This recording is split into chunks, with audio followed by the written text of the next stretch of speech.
Honourable supreme court में कल एक ऐसी घटना देखने को मिली जो कहीं ना कहीं as a part of legal fraternity, as an advocate, मुझे ठीक नहीं लगी।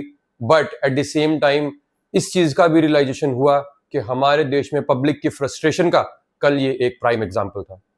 तो एक व्यक्ति एक पर्टिकुलर एरिया के एसीपी और एक कंपनी के अगेंस्ट एफआईआर दर्ज कराने अपने उस पर्टिकुलर एरिया में जाता है, क्षेत्र में जाता है जहां उसकी एफआईआर दर्ज नहीं होती। ऑब्वियस सी बात है, आप लोग समझ लीजिए, कौन पुलिस ऑफिसर, कौन स्टेशन हाउस ऑफिसर, एसएचओ जो है, थाना प्रभारी जो है, वो एक एसीपी अगेंस्ट एफआईआर दर्ज करेगा? बहुत ही रेयर केसेस में से होगा कि एफआईआर दर्ज होगी। वो व्यक्ति मैजिस्ट्रेट को अप्रोच करता है, section 175 subsection 3 of the BNSS, to register an FIR, to direct the police officers to register an FIR.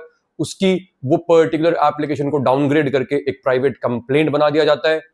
फिर वही व्यक्ति हाई कोर्ट अप्रोच करता है, सुप्रीम कोर्ट अप्रोच करता है बाय वे ऑफ एसएलपी, और वहां पे भी उसकी पिटिशंस को डिसमिस कर दिया जाता है। और ये हर जगह से डिसमिसल डिसमिसल डिसमिसल डिसमिसल का जो उसको एक डिसीजन दिखाई दिया, इसकी फ्रस्ट्रेशन में वो फाइनली कल सुप्रीम कोर्ट पहुंचता है और वहां जाके वो सुप्रीम कोर्ट के ऑनरेबल जस्टिसेस को डाइस पे ऑर्डर देता है कि आप एफआईआर दर्ज कीजिए, डॉक्यूमेंट्स को हवा में उड़ा देता है और वहां से उसको बाहर निकालते समय वो ऑनरेबल सीजीआई को अब्यूज भी करता है और उसको फाइनली बाहर निकाल दिया जाता है।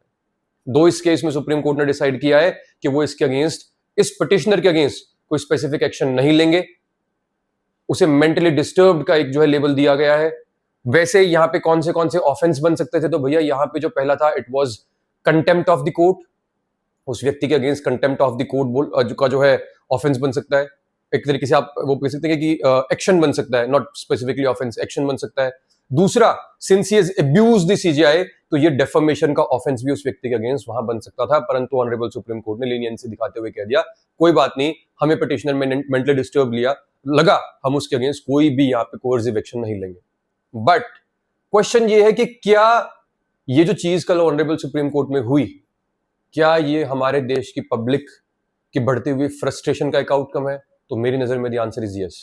दो कल जो भी चीज जो सुप्रीम कोर्ट में सारा का सारा जो इंसिडेंट हुआ, मैं उसे कंप्लीटली क्रिटिसाइज करता हूं as a part of this fraternity, legal fraternity. हम भी रोज कोर्ट में जाते हैं, हमें बहुत सारी चीजें देखने को मिलती है, ये मेरे को बिल्कुल भी ठीक नहीं लगा।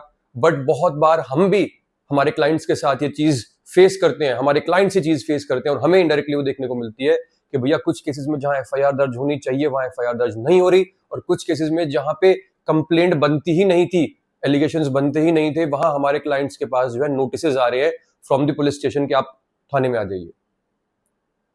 तो I do not support any kind of activity जैसी कल हुई।